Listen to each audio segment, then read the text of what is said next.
Hello viewers, আশা করি সকলে ভালো আছেন। আপনাদের মাঝে আরেকটি নতুন ভিডিও নিয়ে আসলাম, যেটি আসলে নোট 8-এর ব্যাটারি রিপ্লেসমেন্ট। আসলে এই নোট 8-এর ব্যাটারি রিপ্লেসমেন্ট আসলে দেখবেন অনেকেরই ব্যাক কভার খুলে যায় বা পিছনের ব্যাক পার্টটি আসলে চার হয়ে আঠাটি ছেড়ে দিয়েছে। সেটার মূলত রোগ আসলে এটাই বুঝে নেবেন যে ব্যাটারিটা আপনার একটু হলেও খুলে গেছে, যার কারণে পিছনের ব্যাক পার্টটি একটু হলেও ছাড়ে দেয় আঠাটা। যার কারণে বুঝে নিতে হবে যে ব্যাটারিটা আসলে নষ্ট, কিংবা এরকম সমস্যা দেখা দিতে পারে যে হট করে বন্ধ হয়ে যাচ্ছে। 30% বা 50% চার্জ থাকলে হঠাৎ করে বন্ধ হয়ে যায়, আবার চালু করতে হয় তাহলে, কিংবা ডাটা কানেকশন দিলে অফ হয়ে যায়। এরকম সমস্যার সম্মুখীন হলে কিন্তু আপনাদের ব্যাটারি রিপ্লেসমেন্ট করতে হবে। আরেকটি কথা বলে নিই, আমার চ্যানেলে যদি প্রথম হয়ে থাকেন তাহলে চ্যানেলটি সাবস্ক্রাইব করে পাশে থাকবেন, বেল আইকন অন করে দিবেন, তাতে নেক্সট ভিডিও আপডেট পেয়ে যাবেন। আসলে এই ঢাকনাটি খোলার সময় অবশ্যই ধৈর্য সহকারে খুলবেন এবং ফিঙ্গারপ্রিন্টের তারটি আসলে খুলে নেবেন। এইসব যদি আপনারা ভালো করে খেয়াল না করেন, ফিঙ্গারপ্রিন্ট ছিঁড়ে যায় বা আদার্স কিছু, তাতে করে কাস্টমারের মন কিন্তু অনেকটা খারাপ হয়ে যাবে। আরেকটি আসলে এটা একটি বোঝার বিষয় যে কোনো জিনিস বুঝতে হবে। আমি আসলে বাজারে আছি, দোকানে আছি, তাই একটু শব্দ হবে, একটু কিছু করার নাই। আমি ভিডিওটা স্পিড করে দিলাম, স্পিড করে দিয়ে আসলে নাটগুলা খুলে নেবেন। আসলে পিছনের ঢাকনাটি খোলার সময় ধৈর্য সহকারে খুলবেন, কিন্তু এটা মাথায় বলে দিলাম আগেই, এটা মাথায় রাখবেন। এখানে ঢাকনাটা খুলে নেওয়ার পরে আসলে কিছুই করার নেই। এখানে ব্যাটারি রিপ্লেসমেন্টের যে খুব একটা আসলে না, আসলে আপনারা নিজেও করতে পারবেন যদি আপনাদের একটু অভিজ্ঞতা থাকে। তাই আসলে একটু অভিজ্ঞতা আবার এক্সপিরিয়েন্স করতে গিয়ে যায়েন না যে আসলে মোবাইলটি আমি নিজে রিপ্লেস করব, নয়তো বা ব্যাটারির অনেক কিছু মোবাইলে অনেক কিছু র্যামন বা আদার্স কিছু প্রবলেম করে ফেলতে পারেন।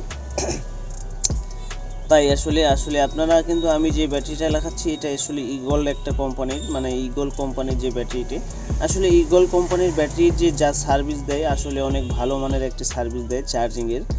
আসলে এটার রেটও অনেক হয়। আসলে যেমন এটার রেট আমাদের 800 থেকে 1000 টাকার মধ্যে হয়ে যাবে আপনাদের। আসলে জানি না, বিভিন্ন জায়গায় বিভিন্ন রেট হতে পারে। আসলে নির্দিষ্ট একটু বললাম না রেট, আসলে আপনারা 800 থেকে 1000-এর মাঝেই হবে। কিছু করার নেই। আসলে আমার এখানে একটু আওয়াজ হবে, ধৈর্য সহকারে দেখে নেবেন। আসলে ব্যাটারি কিন্তু রিপ্লেস করতে হয় বিভিন্ন কারণে। অনেক সময় দেখবেন যে ব্যাটারি ফুলে গেছে বা এরকম সমস্যার জন্য হতে পারে। ব্যাটারি ফুলে যাওয়া এবং হঠাৎ করে বন্ধ হয়ে যাওয়া এবং ডাটা কানেকশন দিলে মোবাইল বন্ধ হয়ে যাওয়া, এইসব সমস্যার জন্য কিন্তু ব্যাটারি রিপ্লেসমেন্ট করতে হবে।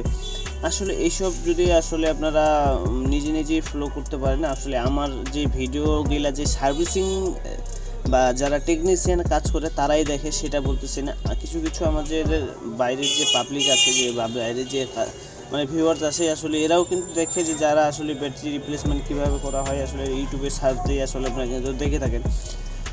আপনাদের উদ্দেশ্যে একটি কথা বলে নেব, আমার ভিডিওটি যদি আপনাদের উপকারে আসে বা কাজে লাগে থাকে, তাহলে আপনি আমার চ্যানেলটি সাবস্ক্রাইব করে পাশে থাকবেন, বেল আইকন অন করে দেবেন, তাতে নেক্সট ভিডিও আপডেট পেয়ে যাবেন। ধন্যবাদ সবাইকে। আসলে আমি আর বকবক করতেছি না, আসলে ভিডিওটা কন্টিনিউ দেখুন। এটি আসলে আঠাগুলা ভালো করে পরিষ্কার করে নেবেন। আঠাগুলা পরিষ্কার করে নিলে কী হবে, তাতে করে ব্যাকপার্টটি খুব সুন্দরভাবে বসে যাবে আপনার। এটি আসলে পরিষ্কার না করলে এটি ব্যাকপার্টগুলা বসবে না। ব্যাকপার্টগুলা না বসলে কিন্তু আপনারা কি করতে পারবেন না, বুঝতে পারতেছেন।